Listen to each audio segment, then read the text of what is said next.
베드로전서 2장 24절, 25절 우리 두 절 말씀 우리 같이 보도록 하겠습니다. 신이 나무에 달려 그 몸으로 우리 죄를 담당하셨으니 이는 우리로 죄에 대하여 죽고 의에 대하여 살게 하려 하심이라.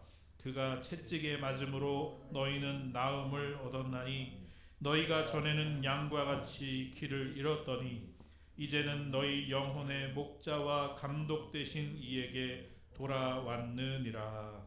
아멘. 여러분 질문 하나 드릴까요? 뭐 적게는 뭐 한 10년, 20년, 평생을 예수를 우리가 믿으면서 여러분 여기까지 왔어요. 여러분 만약에 누가 여러분에게 가서 예수 믿어서 뭐가 좋아요? 예수 믿어서 받은 복이 뭐예요? 라고 여러분에게 물어보신다면 여러분은 뭐라고 대답을 하시겠습니까? 여러분 주변에 있는 사람들에게 우리 교회 와, 예수 믿으면 좋아, 여러분 그렇게 말씀하실 때 있죠? 여러분 그렇게 말씀하시면 물어볼 거 아니에요. 뭐가 좋아 도대체? 뭐 때문에 교회가? 여러분 그렇게 물어보시면 뭐라고 대답하시겠어요? 한번 그런 생각해 보신 적 있으세요? 여러분은 예수 믿고 신앙생활하면서 하늘로부터 받은 복이 뭐예요? 그런 확신과 그 받은 은혜에 대한 감사로 우리가 신앙생활을 하는 거잖아요. 여러분 그것이 말라버리고 고갈돼 버리고 잊어버리면 그 다음부터는 너무너무 우리의 신앙생활이 힘들잖아요. 그죠? 힘을 나게 하는 것이 없잖아요. 우리로 하여금 매일매일 앉은 자리에서 일어나게 하고 일어난 자리에서 뛰게 하고, 예? 그냥 어쩔 줄 몰라서 하나님 앞에서 막 그냥 덩실덩실 춤을 추었던 다윗처럼 그렇게 하나님 앞에서 우리로 하여금 계속 끊임없이 달려나가게 하는 그런 하나님의 은혜의 원천이 무엇이냐라고 하는 것에 대한 여러분 우리가 답이 있어야 되지 않겠습니까? 여러분 저는 예수 믿고 받은 복이 뭐냐라고 물어봤을 때 뭐 여러 가지 받은 복이 너무너무 많죠. 그렇지만 그 중에 제일 다른 복과 비교할 수 없는 복, 여러분 그것은 바로 죄 사함의 복입니다. 다윗은 시편 32편에서 이렇게 얘기해요. 허물의 사하심을 받고 죄의 가리움을 받은 자는 복이 있도다. 그렇게 32장을 2절을 열면서 시작을 합니다. 여러분 우리는 다 죄인이에요. 그렇죠? 누구한테 죄인이죠? 하나님한테 죄인이에요. 그리고 죄의 삭은 사망이에요. 죄는 무엇으로 갚을 수 있느냐? 하나님 앞에 죄는 죽음으로 밖에 갚을 수가 없어요. 그런데 오늘 하나님께서 우리를 사해 주셨다. 우리의 죄를 가려 주셨다. 오늘 그런 자가 복이 있다. 그렇게 얘기했는데 여러분 이 말이 너무 맞죠? 영화나 드라마를 통해서 우리가 가끔 접하잖아요. 아니면 무슨 뭐 다큐멘터리 같은 것도 보면 죽게 됐어요. 신장을 빨리 이식받아서 아니면 무슨 뭐 심장이나 다른 장기를 빨리 받아서 교체하지 않으면 죽는데요. 그런데 어느 사람이 이름도 밝히지 않고 자신의 장기를 내줘서 그 사람을 살렸단 말이에요. 여러분 그 장기를 받아서 내일 죽을 사람이 오늘 살아났다라고 했을 때 그 사람의 마음이 어떨까요? 뭐 우리가 말로 설명하지 않아도 그 사람의 마음을 잘 이해할 수 있는 것처럼 여러분 우리는 뭐 장기 하나의 문제가 아니라 우리의 전 존재가 죽음에 이른 존재라는 거예요. 죽음 그 자체라는 거죠. 아무리 꽃꽂이가 이뻐 보여도 그 꽃은 이미 죽은 거예요. 그죠? 하루가 지나고 이틀이 지나고 일주일이 지나면 어떻게 되죠? 그렇게 이쁘고 아름다웠던 꽃이 세상에서 제일 아주 어글리한 그런 모습으로 바뀌어버려요. 쓰레기통에 던져지는 거예요. 우리가 지금은 그냥 겉으로 볼 때는 아유 이쁘네 멋있네 그렇게 얘기할지 모르지만 여러분 우리는 어떤 존재예요? 우리는 냄새나는 죽은 존재라고. 우린 송장이 걸어다니는 것과 같은 존재가 바로 우리 인생이라고. 우리는 하나님 앞에서 죽음이라고 하는 선언을 받은 존재라고요. 아무리 겉은 그럴싸해 보이고 뭐 성공했다 그러고 잘 나가는 것 같지만 여러분 이 땅에 어느 누구도 하나님 앞에서 나는 예외일세 할 수 있는 사람이 없다고요. 뭐가 필요해요? 하나님의 용서의 선언이 필요하다고요. 용서의 선언과 용서의 은혜가 필요하다고요. 그 어느 누구도 예외가 있을 수 없다는 사실입니다. 그런데 우리는 예수 믿음으로 무슨 은혜를 입었다고요? 죄사함의 은혜를 입었어요. 여러분 그것보다 더 큰 은혜가 어디 있습니까? 뭐 어디가 아팠는데 고침을 받았다. 남들이 가지고 있지 못한 재물을 내가 가지고 있다.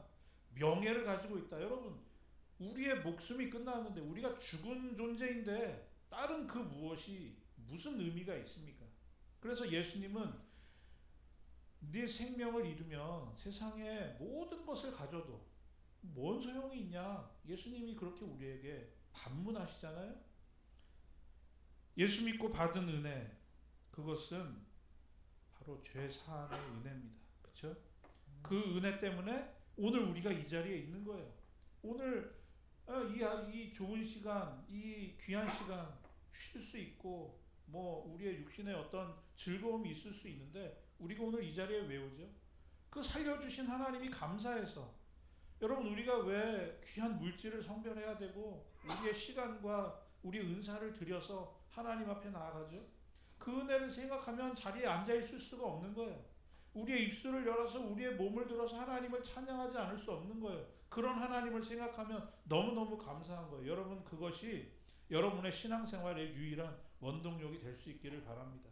그것을 잊어버리면요 그때부터는 하나님이 너무 싫은 거예요. 아 이거 왜 하라 그랬지? 새벽기도 누가 만들었지?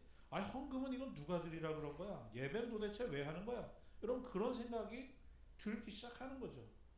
그렇지만 날마다 하나님의 그런 나를 향하신 그 말할 수 없는 사랑, 어떻게 하나님이 인간이 되셨지? 어떻게 하나님은 나를 위해서 십자가 지실 것을 계획하셨지? 여러분 그런 사실에 대해서 말씀을 통하여 묵상하고 묵상하면 묵상할수록 이해할 수 없는 하나님을 생각하면 생각할수록 우리의 마음속에서 흘러나오는 하나님을 향한 감사가 오늘 우리의 자리에서 일어나게 한다고요. 그래서 주체할 수 없었기 때문에 마음을 주체할 수 없으니까 바울은 맨날 두들겨 맞고 맨날 파선당하고 강도의 위험을 당하고 죽을 뻔한 매를 몇 번씩 맞아도 그의 입을 막을 수가 없는 거예요. 하나님의 사랑을 외치지 않을 수가 없는 거예요. 여러분은 그런 하나님의 그런 놀라운 사랑에 우리의 마음이 불타올라야 우리의 신앙생활이 즐거운 거예요. 그죠? 네, 어렵고 힘들게 하는 신앙생활 하나님도 원치 않으시잖아요. 우린 오늘 사순절을 보내면서 그런 하나님의 깊은 사랑을 다시 한번 묵상해야 될 그런 그리스도인이라면 다시 한번 점검해야 할 그런 우리의 자세가 필요하다라는 생각을 하게 되는 것입니다. 성경을 한마디로 표현하자면 여러분 성경 66권 요새 신약 말씀을 읽으면서도 저도 그런 때가 있는 거예요. 막 예수님이 이렇게 말씀하신 것은 무슨 의미지? 이게 왜 이런 말씀이 나왔지? 막 의문이 들 때가 있어요. 그렇지만 여러분 분명한 사실은 뭔지 아세요? 성경 66권 콩 틀어서 한마디로 우리에게 하나님은 말씀하시는 것이 있어요. 뭐예요? 내가 너를 사랑한다는 거예요. 하나님의 구원의 계획이 이 속에 담겨 있는 거예요. 하나님의 구원의 계획이 담겨 있고 그것을 이루신 역사가 이곳에 담겨 있는 거예요. 그게 성경의 메인 주제예요. 그래서 창세기부터 구약에는 메시아가 오실 것이다. 계속해서 말씀해 주셨고 그 약속하신 예수님께서 오셨고 우리를 위해서 죽으셨고 부활하셨고 그 죽으셨고 부활하신 예수님을 전한 사도들의 행적들이 기록되어 있는 것이 성경이잖아요. 그죠?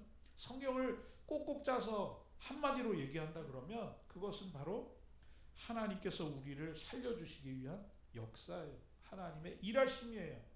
그래서 그거를 다른 말로 얘기하면 오늘 본문에 뭐라고 나와 있죠? 친히 나무에 달려 그 몸으로 우리 죄를 담당하셨으니. 예수님께서 나무에 달리셨어요. 뭐죠? 십자가에 달려주셨죠.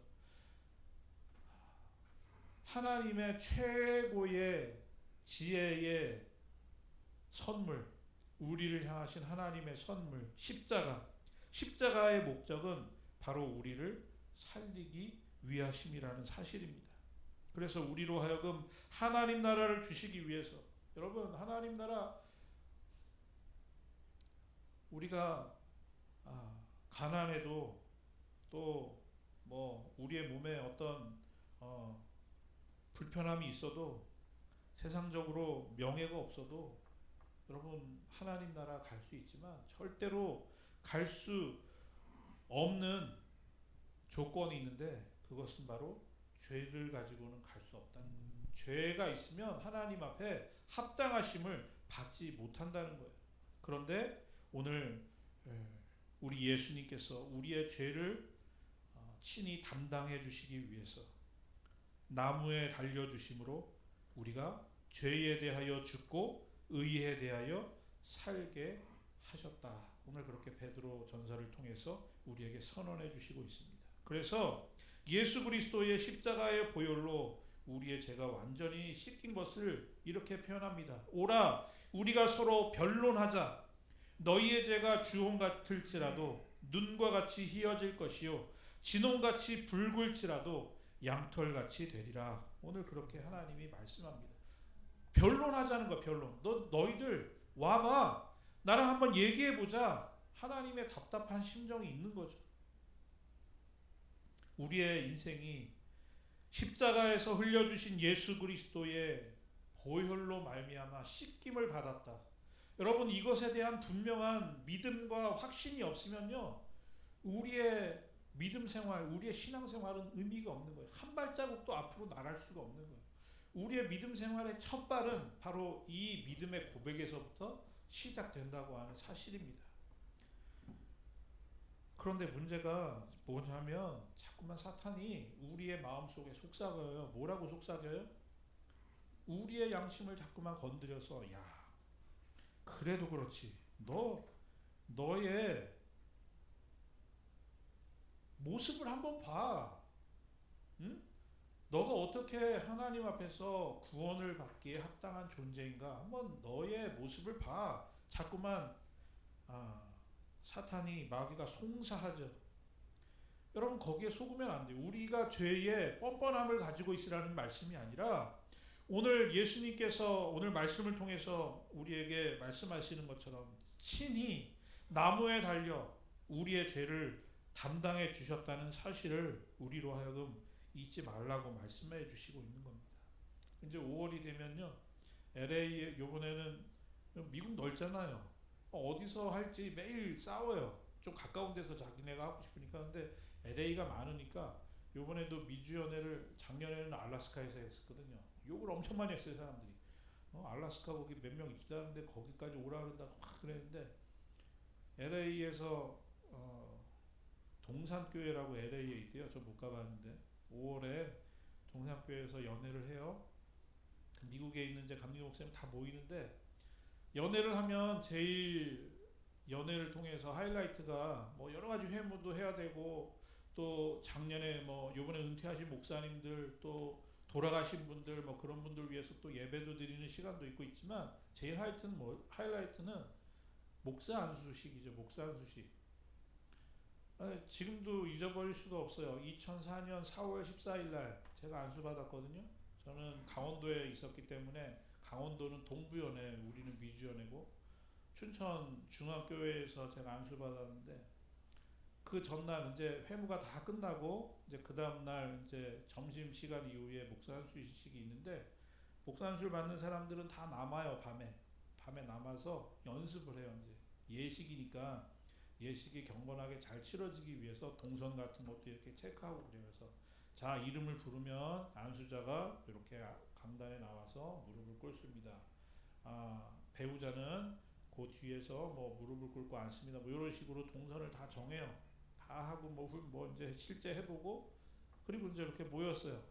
그러니까 목사님, 이제 담당하신 목사님이, 자, 여러분 이제 오늘 지나면 여러분 이제 전도사님들인데 이제 내일 안수를 받습니다. 여러분 이제 다 과정을 거치셨는데, 오늘 밤에 가셔서 목욕제계 하시고, 강단에 가셔서 오늘 기도를 해보시고 잘 생각해 보시라고. 이제 안수 받으면 이거 물리지도 못하고 어떻게 못하니까 하나님 앞에 잘 기도해보고 잘 생각해보고 우리 내일 보도록 하겠습니다. 뭐 그 목사님은 농담도 약간 섞은 그런 말투로 가볍게 말씀하셨지만 마음이 너무 무거운 거예요. 그 얘기를 듣고 왔는데 밤에 잠이 잘 안 오는 거예요. 내가 받을 자격이 있나? 이거 정말 받고 나면 물리지도 못한다는데 이거 내가 할 수 있을까? 막 별의별 생각이 다 들면서 저의 그런 연약하고 부끄러웠던 모습들이 막 그냥 저를 괴롭게 하는 거예요. 그런데 그렇게 고민을 하면서 생각할 때 그런 생각들이 딱 드는 거예요. 그래, 나도 알고 이 마귀도 알지만 내 부족한 모습을 누구도 아셔요? 하나님도 아시잖아요. 그죠? 하나님이 아신다는 생각을 했더니 하니까 갑자기 마음이 너무너무 편해지는 거예요. 그래, 하나님 내가 부족하고 연약한 거 다 알지만 하나님 그럼에도 불구하고 나를 불러주셨고 이렇게 목회기 시작하게 하셨고 내일 이렇게 준비케 해주셨는데 하나님이 누구보다도 기뻐해 주시고 응원해 주시겠구나. 그런 생각을 하면서 안수식 자리에 나갔던 그런 기억이 납니다. 여러분, 저는 제가 뭐 우리 이곳에 있지만 아마 여러분보다 제가 뭐 신앙적으로 하나님 보시기에 더 잘하고 의롭고 뭐 잘났다고 얘기할 것이 하나도 없다는 사실을 여러분, 저는 솔직히 여러분 앞에 고백합니다. 제 오늘 나의 나된 것은 정말 바울의 고백처럼 그냥 온전히 하나님의 은혜인 것을 저는 여러분 앞에, 하나님 앞에 고백합니다. 제가 목사가 될 수 있고 제가 한 가정의 가장이 될 수 있고 저희 부모님에게 그냥 귀한 아들이 될 수 있는 것은 온전히 다 하나님의 은혜, 십자가의 은혜가 아니고서는 그것이 불가능하다는 사실을 오늘 이 시간을 통해서 고백할 수밖에 없습니다. 사도 바울은 고린도전서 15장에서 고백합니다. 나의 나된 것 하나님의 은혜다. 갈라디아서 6장에서 고백합니다. 우리 주 예수 그리스도의 십자가 외에는 결코 내가 자랑할 것이 없노라. 그렇게 고백하고 있습니다. 여러분, 예수님 앞에 자꾸만 나가다 보면 우리가 드러나잖아요. 그러므로 인해서 우리가 자꾸만 내세우게 되는 것은 내 자신이 아니라 뭐죠? 바로 예수님의 은혜. 오늘 예수님께서 나를 향하신 그 은혜가 너무나도 귀하고 너무나 좋고 너무나 소중한 것이구나. 그것을 깨닫게 될 때 우리는 바울처럼 다른 것들을 다 배설물처럼 여기고 예수 그리스도의 십자가 외에는 자랑할 것이 없구나. 그것밖에는 나에게 귀한 것이 없구나. 나의 삶에 귀한 것이 있다면 그것은 바로 예수 그리스도의 십자가의 은혜구나. 우리는 그렇게 고백하게 된다는 것입니다. 여러분, 절대로 우리가 잊어버리면 안 됩니다. 하나님이 우리를 사랑하시는 이유는 우리가 하나님 앞에서 의인이기 때문이 아닙니다. 하나님이 우리를 사랑하시는 까닭은 우리가 바로 하나님의 자녀이기 때문에 우리를 사랑하신다는 사실을 여러분, 우리는 잊어버려서는 안 됩니다. 그래서 마귀는 우리가 죄인이기 때문에 하나님께서 우리를 사랑하지 않으실 것이다. 우리는 자격이 없다. 우리는 나가면 안 된다. 우리에게 자꾸만 그렇게 발목을 붙잡지만 여러분, 그 속임에 넘어가지 마시고 하나님의 십자가를 바라보실 수 있기를 바랍니다. 예수님은 사람들이 욕하던 세리와 창기들과 같이 식사하시고 그들과 함께 해주셨습니다. 그 당시 같이 식사를 한다는 것은 굉장히 나는 이 사람하고 친밀하다는 의미를 가지고 있었습니다. 그런데 예수님은 그들과 함께 하시고 그들과 식사를 하신단 말이죠. 그러니까 그 당시에 율법적인 눈으로 보면 예수님이 이해가 가지 않는 거예요. 예수님은 답답한 마음을 가지고 그들을 향해서 말씀해 주셨어요. 의인에게는 병자에게는 의원이 필요가 없다. 그죠? 병자에게는 의원이 필요 있다. 건강한 사람에게는 의원이 필요 없다. 나는 의인을 찾으러 온 것이 아니라 죄인을 찾으러 왔다. 예수님은 나는 죄인을 찾으러 왔다 그러시는데 자꾸만 우리는 주님 앞에 나가서 나는 의인이요 하고 있는 거예요. 그러니 하나님의 은혜에 합당한 자세와 모습이 아니라는 것이죠. 그죠? 오늘 죄인을 찾으시는 주님, 오늘 누구에게 내 은혜를 줄까라고 찾으시는 주님 앞에 우리는 다시 한번 우리의 속사람을 점검하면서 내가 붙잡을 것은 하나님의 은혜밖에 없습니다. 오늘 나를 살게 하시고 나를 새롭게 하실 것은 십자가의 은혜밖에 없습니다. 오늘 주님 앞에 우리의 참 여러 가지 부족하고 연약한 것들을 주님 앞에 내어놓으면서 주님의 은혜를 구할 때 오늘 주님이 기쁨으로 우리에게 은혜를 베풀어 주실 줄 믿습니다. 아멘. 그래서 로마서 1장 16절에서 바울 고백합니다. 내가 복음을 부끄러워하지 아니하노니 이 복음은 모든 믿는 자에게 구원을 주시는 하나님의 능력이 됨이라. 복음을 부끄러워하는 사람이 있다는 거죠. 복음을 부끄러워하는 인생이 되면 안 되는 것이죠. 여러분, 복음을 귀히 여기고 이것이 바로 오늘 나를 살게 하는 능력이구나. 여러분, 그렇게 붙잡는 저와 여러분 되실 수 있기를 바랍니다. 아멘. 말씀을 정리하겠습니다. 얼마 전에 우리 애들하고 마루에 앉아서 쉰들러 리스트라는 영화를 봤어요. 여러분 다 보셨죠? 안 보신 분 계세요? 뭔지 아시죠? 모르세요? 쉰들러 리스트? 쉰들러 오스카인가요? 라고 하는 사람이 독일 사업가잖아요. 독일군한테 뇌물을 줘서 유대인들을 부려서 자기 공장을 막 돌리죠. 그래서 돈을 많이 벌잖아요. 2차 세계대전 때. 그러다가 이 사람이 그 개로 그 유대인들 모여있는 데서 막 그냥 죽임을 당하는 유대인들을 보고 충격을 받고 마음을 바꾸죠. 그래서 그 다음에 그 사람이 리스트를 만들어요. 그래서 그 사람들을 그 수용소에서 빼내기 시작해요. 이 사람은 뭘로 필요하고 이 사람 뭘로 다 필요. 그래서 뭐 수백 명의 명단이 생겨요, 그죠? 그래서 그 사람들, 이 사람들 다 내가 공장에 쓸 테니 한 사람 앞에 얼마씩 내가 돈을 지불하겠소. 그래서 아우슈비츠로 끌려가야 되고 가스실로 가야 되는 사람들인데 다 자기 공장에 들여서 일을 하게 하잖아요. 매일 돌리면 돌릴수록 적자가 나는 공장인데도 사람들을 계속 불러와요, 그죠? 계속 불러와요. 나중에 영화가 끝나면 오스카 그 쉰들러 오스카라는 사람이 독일인인데 유일하게 예루살렘의 유대인 묘지에 묻힌 사람이래요. 지금. 그래서 실제로 그 생존자들이 그 영화가 끝난 다음에 그 이렇게 막 그 캐스팅 그게 올라가는데 거기 그 화면이 이렇게 나오잖아요. 그 사람들이 그 오스카 쉰들러 그 사람 묘지에다 이렇게 막 돌을 이렇게 올리는 그런 이렇게 하면서 추모하는 그런 장면이 나오는데 그 모습을 보면서 여러분 오늘 어떻게 보면 우리는 오스카보다도 쉰들러 오스카보다도 더 그 당시 독일인으로서 그 사람이 가지고 있었던 그런 권리, 돈, 뭐 명예 그런 걸 이용해서 사람들을 살렸잖아요. 오늘 우리에겐 뭐가 있죠? 하나님의 자녀의 권세가 있죠. 우리에게 그걸 왜 주셨죠? 오스카 쉰들러처럼 사람들 살리려고 주셨잖아요, 그죠?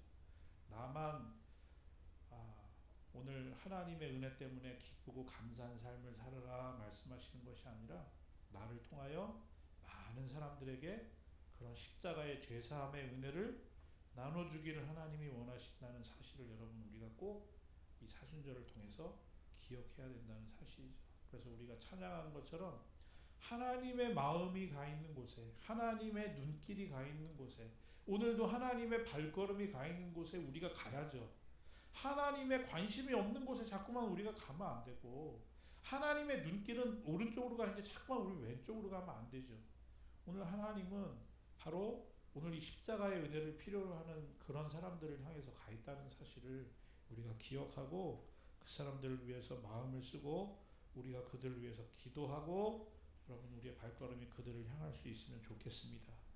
이 사순절을 이제 보내고 종려주의를 당하면서 우리를 위해서 피 흘려 주신 그 예수님의 그 은혜를 다시 한번 깊이 묵상하는 가운데 우리에게 맡겨 주신 사명도 다시 한번 재정립하는 그런 귀한 시간이 될 수 있기를 바랍니다.